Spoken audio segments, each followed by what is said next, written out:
Ya, selamat malam. Nama saya Bima Kurnia Adam dengan NPM 06 2018 107053. Di sini saya akan membuat video tugas 2 rekayasa kebutuhan, yaitu video membuat materi tentang analisis kebutuhan. Ya, yang pertama di sini saya membahas definisi dari analisis kebutuhan terlebih dahulu. Analisis kebutuhan yaitu merupakan suatu proses untuk mendapatkan informasi, model, dan spesifikasi tentang perangkat lunak yang diinginkan. Analisis kebutuhan merupakan tahap awal dari siklus hidup pengembangan perangkat lunak. Analisis kebutuhan akan menghasilkan spesifikasi kebutuhan dan kondisi pada perangkat lunak yang akan dikembangkan dengan mempertimbangkan semua kebutuhan dari seluruh stakeholder. Ya, jadi analisis kebutuhan ini didapatkan setelah kita sebagai analis mendapatkan informasi dari pengguna dan stakeholder lainnya. Jadi hasilnya nanti berupa spesifikasi kebutuhan dan kondisi dari perangkat lunak yang akan dikembangkan, seperti itu. Lalu ya, untuk dapat menganalisis kebutuhan sistem, ya pengembang sistem ini harus berkomunikasi dengan pengguna sistem dan stakeholder lainnya untuk menghindari adanya miskomunikasi. Ya, lalu karena analisis kebutuhan melibatkan banyak pihak, maka seorang analis kebutuhan harus memiliki ilmu sosial dan teknik analisis yang baik. Ya, dua ilmu tersebut digunakan untuk berkomunikasi dengan pihak-pihak stakeholder. Nah, lalu tujuan dari analisis kebutuhan yang pertama yaitu untuk memahami masalah pada sistem yang akan dikembangkan. Contoh masalahnya yaitu seperti menentukan siapa yang akan menjadi pengguna sistem. Jika pada sebuah kasus misalnya kita membuat sebuah aplikasi untuk toko misalnya, nah itu pengguna sistemnya otomatis biasanya diperuntukkan untuk kasir dan pemilik tokonya mungkin. Nah, lalu untuk yang kedua, tujuannya untuk mendefinisikan apa yang dilakukan oleh sistem untuk memenuhi keinginan dari pengguna sistem. Ya, misalnya dari kasus toko tadi, pengguna sistemnya kan pemilik toko. Nah, misalnya pemilik toko dapat melakukan apa saja, apa yang dapat dilakukan sistem untuk pemilik tokonya. Misalnya dapat menampilkan data-data barang yang ada di toko tersebut, lalu data-data pegawai yang ada di toko tersebut, kemudian data-data transaksi, siapa saja yang menangani misalnya transaksi pembelian hari ini, yang melayani pegawai ini, seperti itu. Lalu selanjutnya ada faktor yang berpengaruh pada analisis kebutuhan. Di sini ada 3 faktor yang mempengaruhi tahap analisis kebutuhan, yaitu analisis kebutuhan itu harus lengkap, detail, dan benar. Ya, mengapa ada 3 faktor ini? Karena jika lengkap maka sistemnya akan terbangun dengan jelas. Jadi tidak ada celah karena semua kebutuhannya sudah lengkap. Lalu detail ini dalam artian hal-hal kecil juga dimasukkan dalam analisisnya. Jadi tidak hanya hal-hal yang general saja. Lalu untuk yang benar ini maksudnya jika sudah lengkap dan detail tapi seumpama analisisnya salah seperti itu, maka itu harus dibenarkan terlebih dahulu. Jadi selain lengkap dan detail juga harus benar. Nah, lalu kita masuk ke jenis kebutuhan perangkat lunak. Ya, jenisnya yaitu ada 2, yaitu yang pertama kebutuhan fungsional. Nah, untuk kebutuhan fungsional ini mendeskripsikan layanan, fitur, atau fungsi yang diberikan oleh sistem kepada pengguna sistem. Nah, contohnya seperti ini. Pada mesin ATM, mengecek saldo adalah kebutuhan fungsionalnya. Selain mengecek saldo, mungkin melakukan transfer, seperti itu. Lalu untuk kebutuhan non fungsionalnya yaitu mendeskripsikan batasan, karakteristik, dan properti pada sistem. Contohnya pada mesin ATM, pengguna yang baru saja menggunakan ATM maksudnya, membutuhkan maksimal 10 menit untuk memahami fungsi utama pada sistem ATM tersebut. Jadi kebutuhan fungsional ini lebih ke fitur-fiturnya, fitur-fitur yang ada pada sistem, apa yang dapat dilakukan sistem.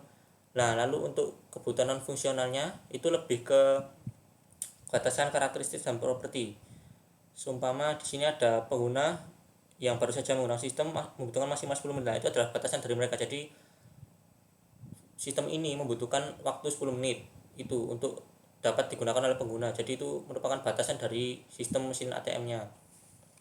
Lalu kemudian ada langkah analisis kebutuhan.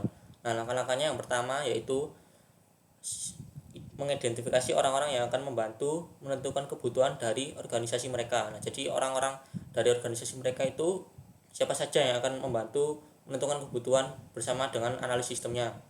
Lalu yang kedua, menentukan lingkungan teknis kemana sistem akan ditempatkan. Jadi di sini langkah kedua ini ditentukan kemana sistem ini akan ditempatkan dan untuk siapa. Lalu yang ketiga, identifikasi ranah permasalahan. Ranah permasalahan itu misalnya untuk toko, jadi masalahnya berarti hanya seputar toko saja, jangan sampai keluar dari ranah permasalahan tersebut, kecuali dari pihak organisasinya mereka meminta pengecualian untuk masalahnya. Nah, lalu langkah keempat, menentukan metode analisis kebutuhan yang akan digunakan. Jadi kan metodenya ini ada banyak, jadi ditentukan mau menggunakan metode yang mana, bisa satu atau lebih dari satu ya, nanti akan kita bahas metodenya ya. Lalu langkah yang kelima yaitu meminta partisipasi banyak orang untuk mereduksi dampak dari biasnya kebutuhan yang diakibatkan oleh sudut pandang yang berbeda ya. Untuk langkah kelima ini, jadi di sini analis meminta partisipasi banyak orang untuk mengurangi dampak dari kebutuhan yang bias. Jadi kebutuhan yang bias yang masih belum jelas itu biasanya diakibatkan oleh sudut pandang yang berbeda. Jadi meminta partisipasi banyak orang untuk mengurangi dampaknya. Lalu yang langkah selanjutnya yang keenam yaitu mengidentifikasi kebutuhan yang ambigu dan menyelesaikannya. Di sini kebutuhan yang masih bias dari langkah sebelumnya itu diselesaikan. Jadi apa saja yang ambigu di sini diluruskan kembali. Ya, lalu langkah selanjutnya membuat skenario penggunaan. Ya, di sini membuat skenario penggunaan dari sistemnya. Jadi tujuannya itu langkah ketujuh ini untuk mempermudah pengguna sistem untuk tahu alur dari penggunaan sistemnya itu seperti apa dan lain-lainnya. Yang selanjutnya, nah di sini kita masuk ke tekniknya.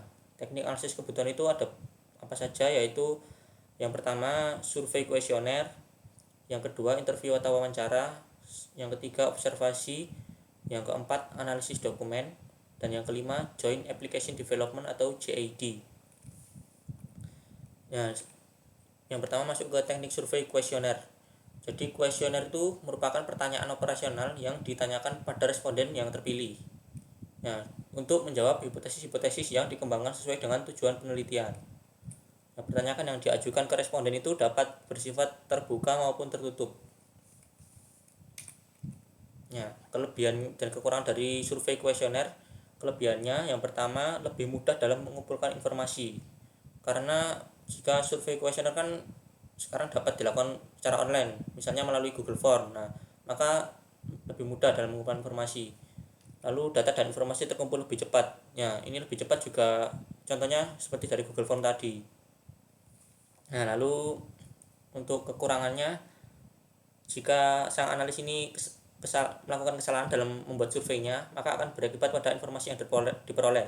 Contohnya, informasinya surveinya itu misalnya ada yang kurang jelas, kemudian si penggunanya ini mengisi surveinya tersebut dengan pandangan yang berbeda. Jadi informasi yang kita peroleh ini akan berbeda sesuai dengan apa yang kita inginkan. Jadi sudut pandang kita dengan sudut pandang pengguna itu berbeda, seperti itu. Kemudian kedua, kekurangannya jika responden yang dipilih tidak tepat, maka dapat membuat informasi menjadi biasnya. Ini tadi, jika seumpama kita membuat survei yang ditujukan untuk aplikasi toko misalnya, kita membutuhkan data-data informasi apa saja yang ada di dalam toko. Nah, namun respondennya itu misalnya ada yang bukan dari pegawai toko atau bukan dari pemilik toko, jadi mereka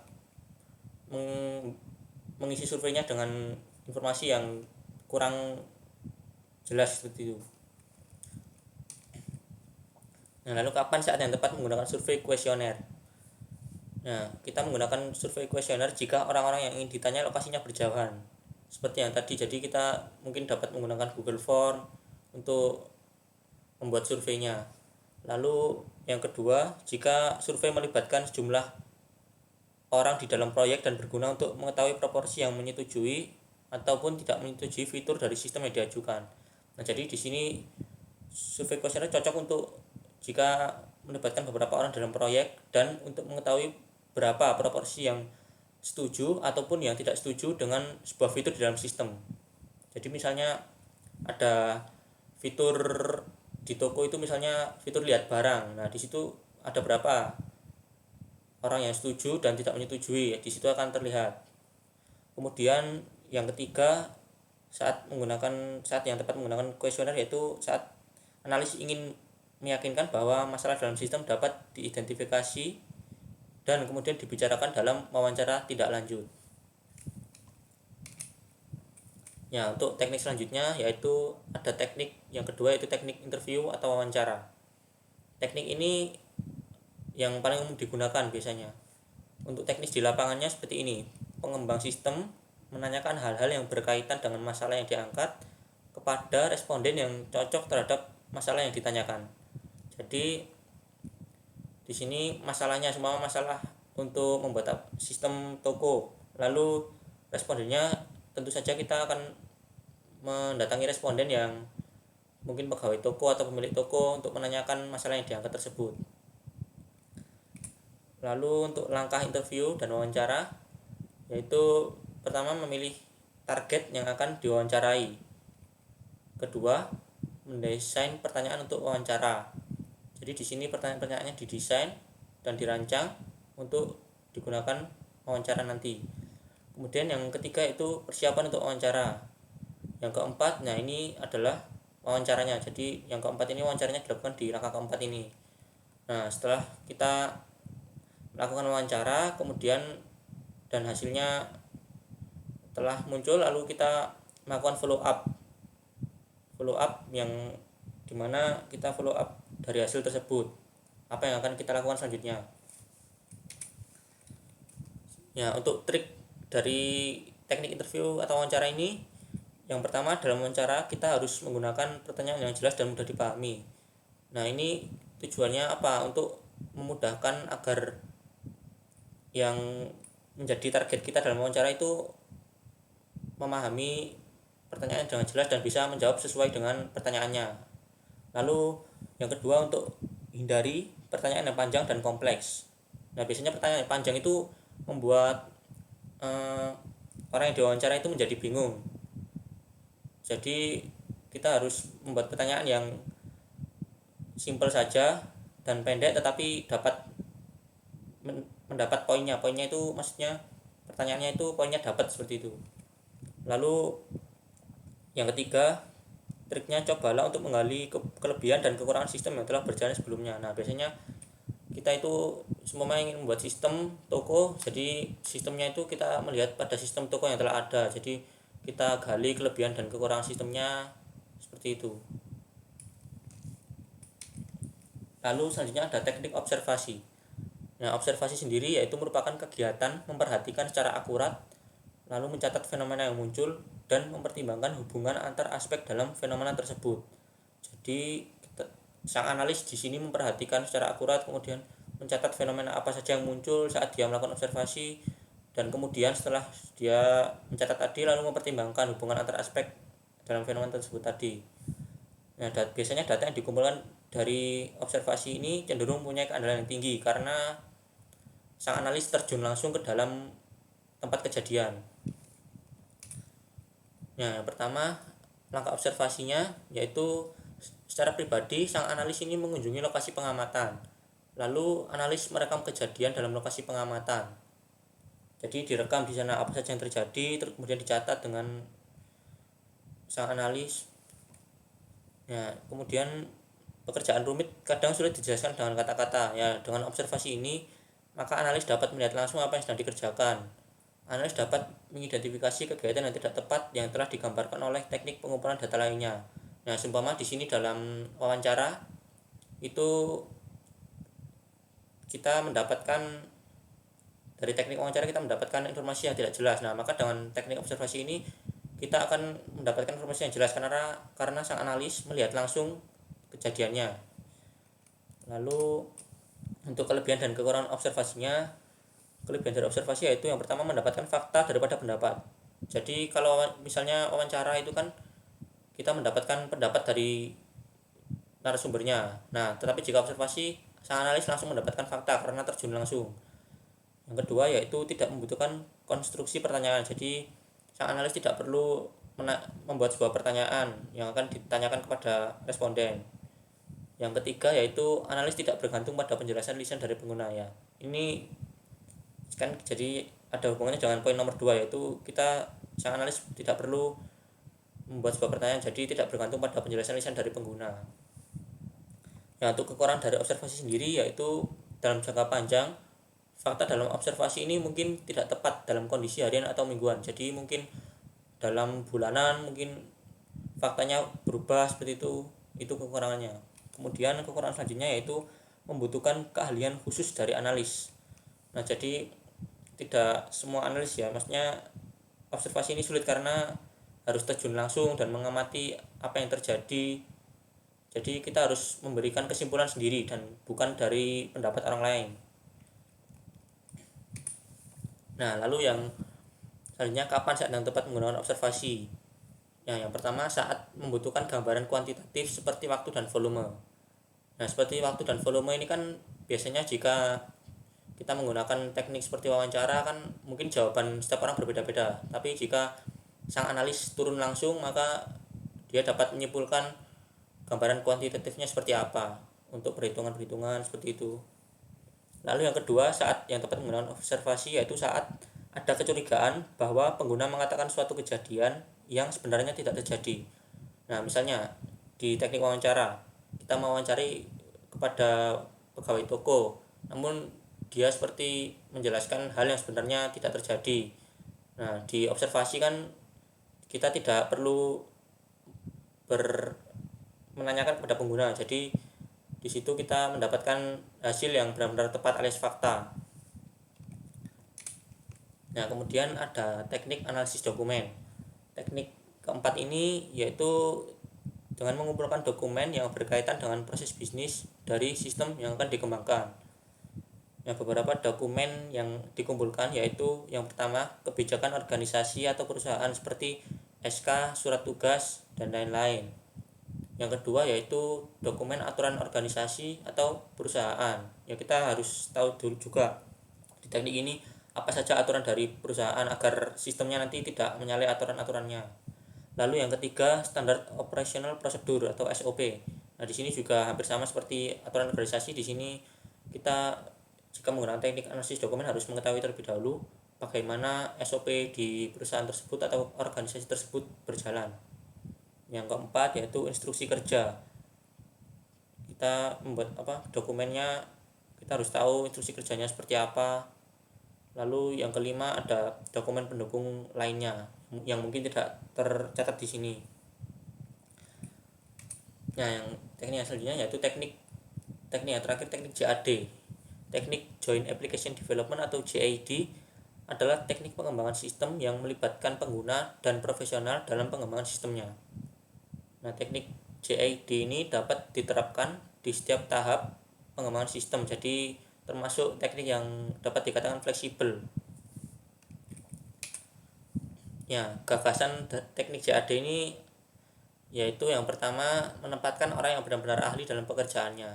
Nah, dengan menempatkan orang-orang seperti ini maka sudah jelas pekerjaannya lebih tepat, sistemnya akan terbangun dengan lebih tepat. Lalu yang kedua, orang-orang terlatih di dalam teknologi informasi mempunyai pemahaman terbaik dalam pengembangan sistem. Nah, jadi di sini digunakan orang-orang terlatih di dalam teknologi informasi karena mereka mempunyai pemahaman yang baik dalam sebuah pengembangan sistem. Yang ketiga, sistem informasi terbaik dirancang ketika semua kelompok bekerja bersama di suatu proyek ya. Untuk poin ini saya sangat setuju karena sistem informasi itu kan yang akan menggunakan itu pengguna. Jadi walaupun begitu semua pihak harus terlibat, jadi pengguna harus turut aktif, kemudian pengembang sistem dan stakeholder lainnya. Jadi nanti sistem informasinya itu akan benar-benar sesuai dengan apa yang direncanakan.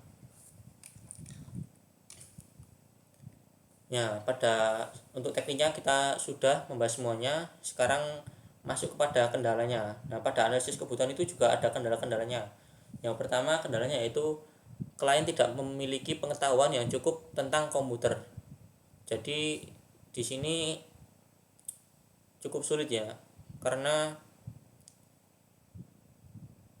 untuk menjalankan komputer seharusnya mereka memiliki pengetahuan yang cukup tentang komputer, tetapi karena tidak memiliki pengetahuan tentang komputer, jadi otomatis pengembang sistem dan analis harus memberi edukasi kepada mereka bagaimana tentang menggunakan komputer, atau menjelaskan dengan penjelasan yang mudah dipahami oleh mereka, seperti itulah. Lalu untuk yang kedua kendalanya itu klien mengungkapkan keinginannya secara tidak tepat dan membingungkan. Jadi kliennya itu mengungkapkan keinginannya membingungkan, misalnya ingin membuat fitur seperti ini namun dia menjelaskannya itu berbelit-belit, memutar-mutar seperti itu, padahal tujuannya sudah jelas dari awal, kemudian dia menambahkan hal yang tidak penting, mungkin seperti itu ya. Lalu untuk yang ketiga yaitu kurangnya waktu pertemuan antara klien dan pengembang sistem. Ya, ini juga sangat mempengaruhi analisis kebutuhan.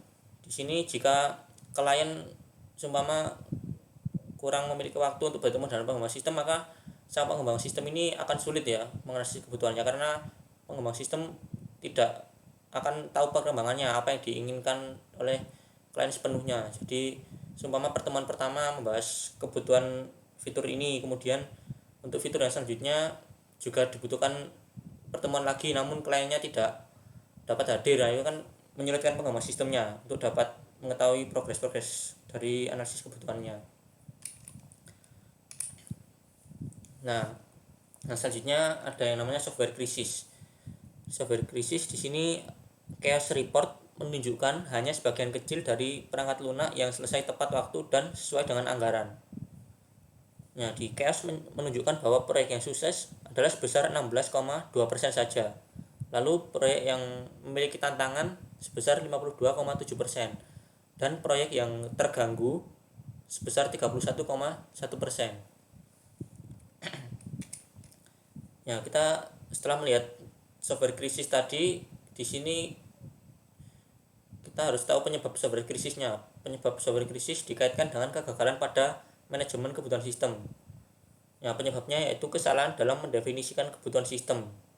Nah, di sini jika sang analis sistem salah dalam mendefinisikan kebutuhan sistem, maka akan terjadi software krisis. Nah, yang selanjutnya yaitu manajemen yang buruk selama siklus hidup pengembangan perangkat lunak. Ya, jika mungkin analis telah mendefinisikan kebutuhan sistem dengan baik, namun di manajemen analisis kebutuhan mereka tidak berjalan dengan baik, jadi itu dapat menyebabkan software krisis juga. Ya, untuk solusi dari software krisis sendiri, yang pertama yaitu memastikan masalah yang tepat terpecahkan. Jadi masalah yang didefinisikan itu harus tepat, kemudian dipecahkan. Lalu yang kedua, memastikan sistem yang tepat untuk dibuat. Jadi dengan masalah-masalah yang tepat yang terpecahkan tadi, kita membuat sistemnya dari masalah tersebut, apa yang bisa dilakukan oleh sistem untuk memecahkan masalah tersebut. Nah, untuk melakukan dua hal di atas, maka diperlukan kemampuan analisis kebutuhan yang baik. Jadi teknik-teknik tadi, analisis kebutuhan dan tujuan analisis kebutuhan itu harus diperhatikan dengan baik untuk menghindari adanya software krisis. Ya, berikut adalah daftar pustaka alias materi yang saya merujuk dari yang pertama itu ada Google Classroom. Itu adalah Google Classroom milik dosen dari mata kuliah rekayasa kebutuhan yaitu Bu Rinci. Kemudian yang kedua itu saya ambil dari internet untuk sumbernya. Ya, sekian untuk video materi analisis kebutuhan dari saya. Terima kasih.